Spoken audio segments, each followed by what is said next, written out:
Buenos días. Continuando con el curso de bases teóricas de la medicina interna, hoy nos corresponde abordar el síndrome anémico. Mi nombre es, como pueden ver en pantalla, Víctor Adolfo Holguín. Soy médico internista, docente del Departamento de Medicina Interna de la Facultad de Ciencias de la Salud de la Universidad del Cauca. El síndrome anémico lo vamos a abordar en dos partes. La parte 1 correspondiente al día de hoy, en la cual estudiaremos datos referentes al concepto, la correlación semiológica de la palidez y los mecanismos etiopatogénicos. La parte 2, para el día de mañana, estudiaremos lo referente a manifestaciones clínicas, el enfoque diagnóstico del síndrome y el manejo terapéutico correspondiente. Dentro del concepto, debe mencionarse que el síndrome anémico es el conjunto de síntomas y signos de etiología diversa producido por la disminución de la masa de glóbulos rojos circulante por debajo de un nivel considerado como normal. ¿Por qué normal entre comillas? Porque hace referencia a un dato medible a través de hemoglobina, de hematócrito, de recuento de glóbulos rojos, que va a depender de un elemento esencial y es la altitud sobre el nivel del mar a la cual vive el paciente. Dependiendo de esta, debido a la presión parcial de oxígeno atmosférico, pues los niveles de estos niveles medibles pueden variar de una población a otra y por ello estos niveles para establecer un concepto son básicamente arbitrarios. En nuestro caso, en la práctica vamos a utilizar valores de hemoglobina diferentes en hombres y mujeres en relación con las pérdidas menstruales mensuales que presenta el sexo femenino. Allí pueden ver en pantalla los valores que de manera global manejamos. Esto pues puede variar de un laboratorio a otro. Es importante tener eso presente en el momento de la interpretación. Por lo general, no se trata de una entidad per se, no se trata de una enfermedad única, casi siempre es asociada a otro trastorno o es una entidad secundaria a otro trastorno y si bien el paciente puede consultar por la otra entidad, podemos encontrar la anemia como un hallazgo incidental o como parte de los estudios. Ejemplo clásico, el paciente que consulta por síntomas de insuficiencia cardíaca, disnea, edemas. Este paciente tiene todo el cortejo sintomático y como parte de las investigaciones encontramos que la anemia fue el factor precipitante, porque tiene un sangrado digestivo y entonces la causa finalmente pues es la hemorragia digestiva la que determinó todo el resto de manifestaciones del cuadro clínico del paciente. Como hablamos de un síndrome y se mencionó que debía identificarse un conjunto de signos, dentro de los signos de manera universal, nosotros hacemos una evaluación por lo regular del estado de las mucosas.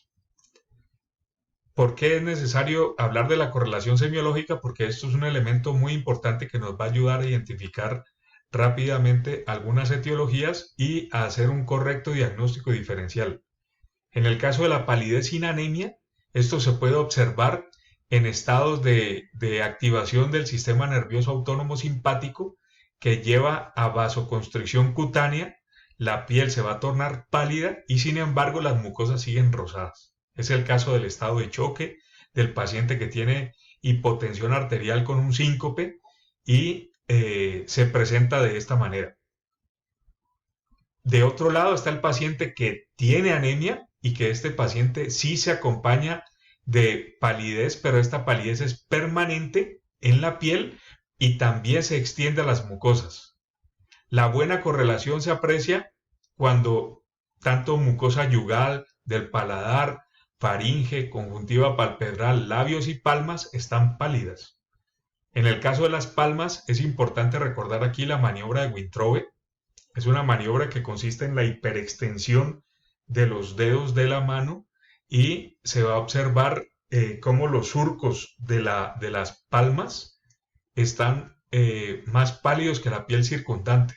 Esto generalmente se aprecia en pacientes que ya tienen menos de 7 a 8 gramos por decilitro. Es una maniobra bastante antigua y que podemos tener en cuenta y de gran utilidad en la exploración de nuestros pacientes. Dentro de la correlación semiológica, pues también tenemos que los pacientes con anemia hemolítica generalmente presentan ictericia flavínica. ¿Qué quiere decir esto? Pues es un estado de ictericia acompañado de palidez, pero es de un color amarillo limón. En la anemia perniciosa también se describe este dato. Esto es producto del estado de eritropoyesis ineficaz que se observa en los pacientes que tienen deficiencia de B12. Recuerden que la anemia perniciosa es la anemia megaloblástica producida por un estado de deficiencia absoluta del factor intrínseco, por una enfermedad autoinmune organoespecífica. La palidez seria o de un tono pajizo se observa en pacientes con cáncer o con insuficiencia renal crónica. El estado grisáceo o terroso se observa fundamentalmente en pacientes con fases avanzadas del síndrome de inmunodeficiencia adquirida.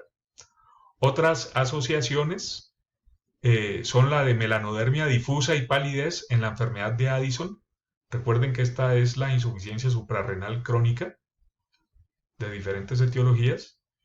Los pacientes con infiltración cutánea por mixedema pueden presentar palidez por mecanismos de anemia que después se verán en el estado de hipotiroidismo, y los pacientes con panhipopituitarismo pueden tener una palidez seria amarillenta en la región peribucal y periorbitaria. El panhipopituitarismo es la disfunción completa de la hipófisis. Un ejemplo clásico de esta entidad pues es el paciente que sufrió una resección completa de la glándula por cuenta de la cirugía en la eliminación de un macroadenoma hipofisario, o en las mujeres que en el posparto o durante el parto, más bien en el intraparto, sufren una severa hemorragia uterina, y esto lleva a la apoplejía de la glándula y con una disfunción posterior, con identificación del síndrome por cuenta de una ausencia de lactancia. Este es el llamado síndrome de Simmons-Sheehan.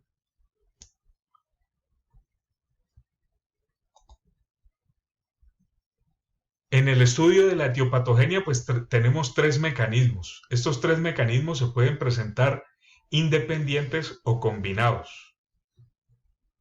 ¿Por qué vale la pena mencionarlo? Porque, como veremos más adelante, pues hay entidades que pueden abordar más de uno de ellos, y es importante para la correcta exploración diagnóstica establecer cuál es el mecanismo etiopatogénico correcto. Si esto falla, el diagnóstico falla, y si el diagnóstico falla, pues la terapéutica también va a fallar. Los tres mecanismos se dividen en dos grandes grupos. Uno, que es el de las anemias hiporregenerativas por disminución de la producción medular, y el otro es el de las anemias hiperregenerativas por aumento ya sea de la destrucción de glóbulos rojos, conocido como hemólisis, o bien de las pérdidas hemáticas. Referente a las anemias hiporregenerativas, pues recordemos que los glóbulos rojos son de producción a nivel de la médula ósea, y en el caso de la hemólisis debemos recordar que los pacientes llevan a la aparición de anemia siempre y cuando el mecanismo de producción de glóbulos rojos sea sobrepasado por la destrucción de los mismos.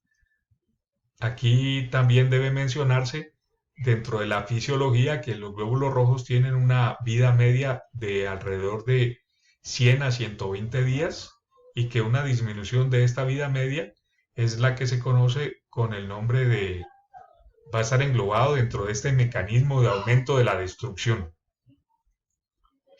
Entonces, a continuación empezaremos a abordar cada uno de estos mecanismos.